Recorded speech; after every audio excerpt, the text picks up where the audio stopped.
The MFDs and the ship HUD and the PU, it's old. And the actual UI itself is very small. One color, they're all in one color. Text is too small to read. It's very samey, right? It has a bunch of stuff on it that you don't really use. Not very new user-friendly. Any user-friendly. Yeah, any user-friendly. It was good for its time. It did the job. It got us where we are today. But it's time for something new, and that's what we're going to talk about.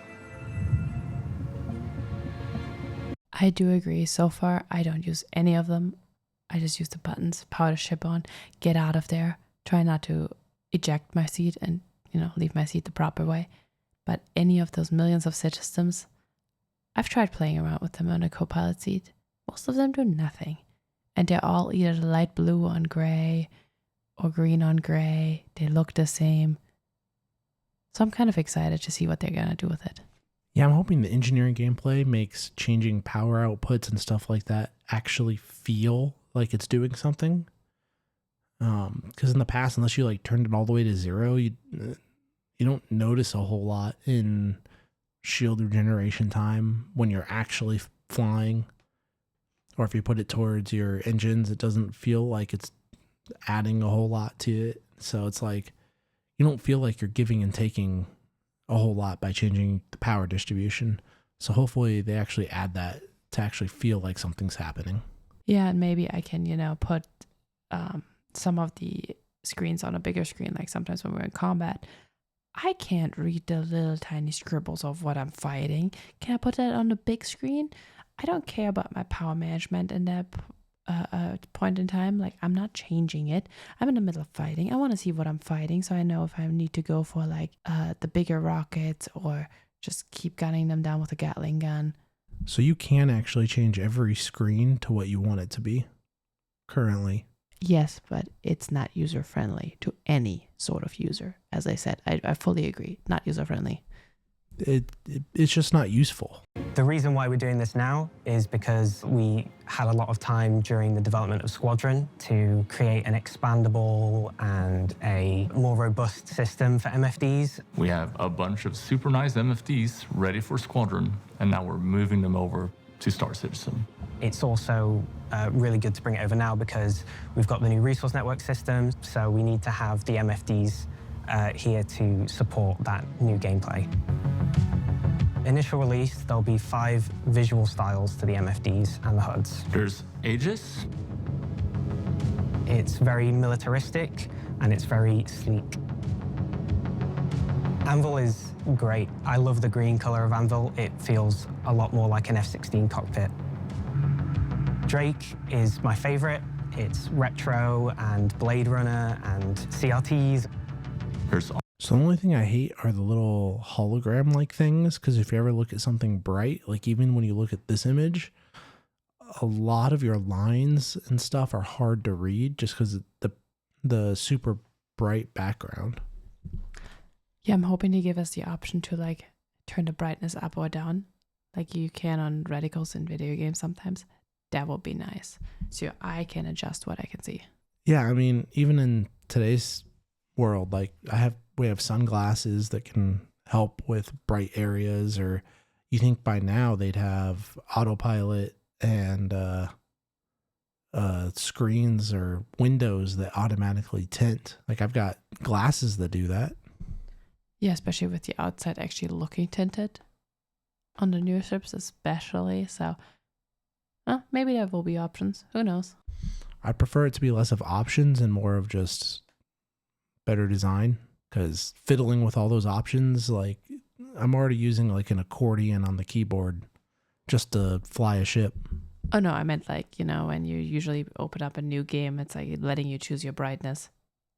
Just set something like that where you set your fly selector brightness or whatever you want to call it. But you can select your brightness in general for the game.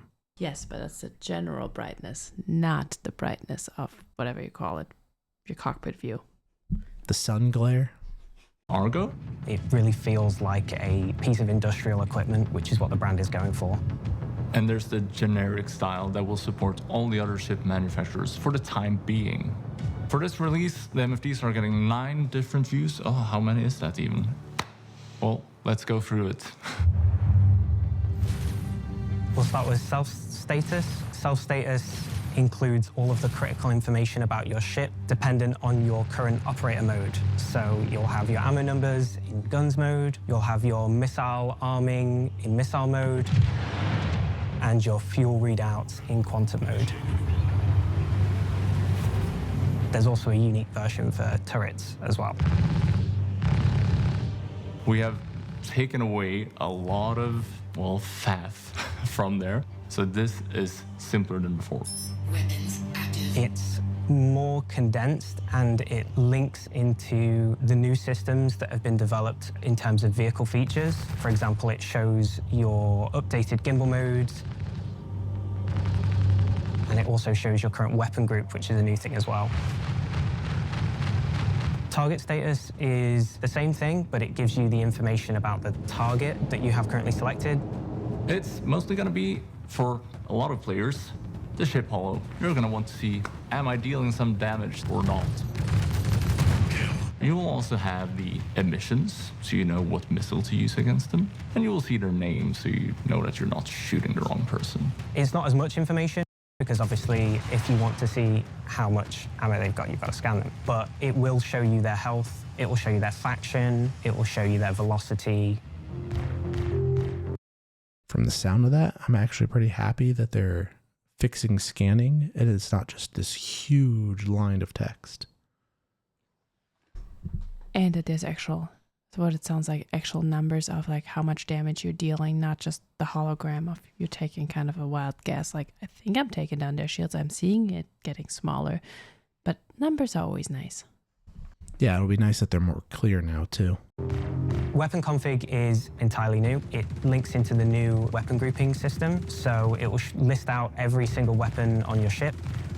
The ammo that you have, they'll light up if they're selected, and also it allows you to assign them to one of 4 custom groups, so you can have any combination of weapons that you want firing at the same time, and it makes it easy to see which group of weapons you're firing. And if you For that system to be useful, I'd actually want a reason to group weapons. Currently, you just kind of shoot everything at them, and there's really only like 1 or 2 meta guns anyway. So, I don't know, grouping doesn't seem incredibly useful. I think I agree at this time. I'm hoping in the future there will be like a little bit more strategy other than spray and pray and dump everything you have at them. Like, that would be nice to actually be like, oh, hey, it's a bigger ship. I'm going to use this. I'm going to have my turret gunners use this, XYZ. That would be nice. But yeah, currently it's not very useful. Yeah, if it was like rock, paper, scissors or something where like, well, first I have to take down their shields for my ballistics to do anything. Then you'd have to use your lasers first and then use your ballistics. That would make a lot more sense. And they've talked about it. That's how it's supposed to work. I don't think that is the case right now. At least it doesn't feel like it is. So that hopefully will be changed in an update. That it's more of like rock, paper, scissors, like you said, or certain weapons against certain shields. Yeah, well, currently the way it works is ballistics goes through shields with a little bit of damage reduction, and then lasers have to destroy the shields before it can damage the ship. You just don't assign one of those groups if you feel like, well, 4's too many. I just use 2 anyway. Well, you can just assign to 2 of them and you'll be fine. This will be valuable so the player can, in combat, switch between different modes depending on kind of distance and what kind of weapons they want to use. On a day-to-day, you might be tracking down a particular target. It is the subject of a mission, and you know that a certain weapon is going to be more effective against them than another, or a certain weapon combination is going to be more effective. You can stick them all in one group and have quick access to that.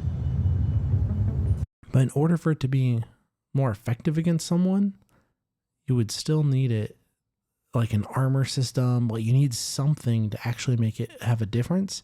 And on top of that, even if it's more effective or less effective, if it's only the difference between ballistics and lasers, you're just going to shoot everything to get maximum damage. And on top of that, the way he just described it, it sounded like, oh, you're going to see who your target is, and then you're going to set up your groups.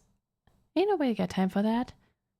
I'll have my preset groups and then hope that's going to work out against my enemy. Yeah, I'll just throw everything I have at it and try to destroy it. Now, if they made it so you had a shield generator that made it so that a certain type of laser weapon actually charged their shield instead, then that would matter. But I don't even think I'd want that in game.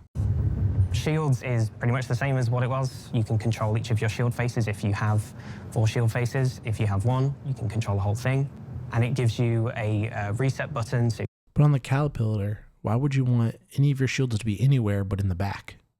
Like, you're always just going to run away, and you're too slow to even do that. Or you want them all to be in the front to, you know, protect your cargo. But yeah, overall, you just want to get away. So maybe, yeah, front and back shields. I wouldn't even be mad if they took away all the guns off of the Caterpillar altogether. It's kind of pointless unless you have already somebody sitting there. It's going to take you like 5 years to get to the gun. You're going to be like shot down by the time you get there from the cockpit. Or from making your pizza in the kitchen while you're waiting for someone to fly you to the next destination to unload the cargo. So you can set it all back to default, and also you can see your total shield usage out of the maximum. For the time being, this is going to be the same thing that you're already used to. And along with that are scanning and communications. Scanning's been moved from the HUD to an MFD state. For new screens, the biggest one is power management. Engines on. It's a simplified version of what you'll find on an engineering terminal, but it's for sort of daily use for the pilot. It's using the full power of the resource network system, and it gives it to you right there in the pilot seat, so you can do the full assignments as you like them if you're flying solo. This is also where you will see your emissions, so if you're doing anything stealthy, you go into power management, you set your settings to low, and you will see your emissions adjust accordingly. You can turn on and off different systems in the ship. You can apply different levels of power to each system. You can see your total output, how much you're using, and you can also see different status readouts for those systems. So if something has run out of power or it's offline, it'll also represent that on the power management MFD. Engines off. Along with that is the diagnostics view. The diagnostics view is where you go to check in on your ship. If something's not feeling right, well, maybe check diagnostics. It will show you the where that component is taken, I still really hope components don't catch fire that fast. as well as its current health and its status, whether it has any errors, and there'll be a summary at the top of the screen that shows you how many of your components have errors. And last, what I'm really excited about is the configuration screen. It takes a lot of the settings that were hidden away in the options menu or just in the back end and puts them right there for you to toggle in-world on your MFD screen instantly. The configuration view is great. You can now turn off unwanted UI if you really wish to. You can turn off the cast, which is my favorite part. If you have screens on the top left and top right of your screen, then you can turn off those casts now to clear the UI a little bit. So this configuration screen allows you to configure a few aspects of some different MFD states, as well as what goes on your HUD and how that looks. You can finally control what goes on our HUD. We can finally control what goes on our HUD, yeah. So let's talk about the HUD.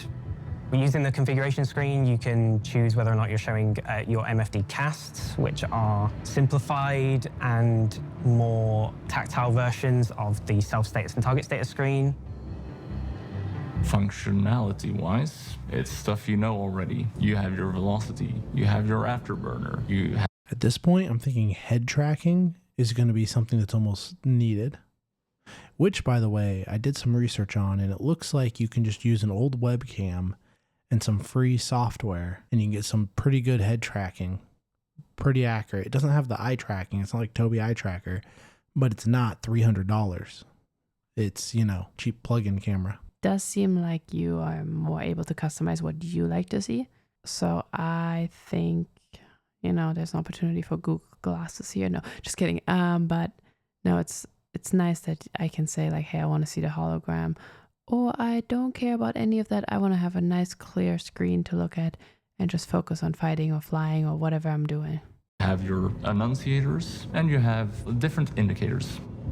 They show critical information when you can't look at your dashboard in front of you. So if you're in a fighter and you're looking up in the sky, you can still see that, as well as allowing you to still see that information when you're in precision targeting mode. we've decided to clear up all of the nonsense we have in the middle and kind of make it out of the way of the middle of the screen. So What took so long, Joe? I'm sorry, it wasn't me. Oh God. We've also done a little bit of work making the radar in the HUD feel more diegetic and making it look like it actually exists in the cockpit with grounding effects and emission rate origin. All I have to say is that's taking up a lot of screen space. Like, I don't know if they're looking straight ahead, but dang, there's not much to look at besides your screens. Yeah, I'm really hoping this is a zoomed in view and this is not what it looks like when you're just flying straight. Like, you better be looking down at your little dashboards or something. Points as well. It all just feels so much better. It feels real. So with this new ship and vehicle HUD, it's just going to be a clearer experience overall. It's going to be clearer in the sense that you don't have stuff in your face all the time. It's going to be clearer in the sense that you can actually read the UI.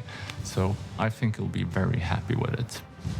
It's going to be such a nice thing to just be out in space and be able to see space, right?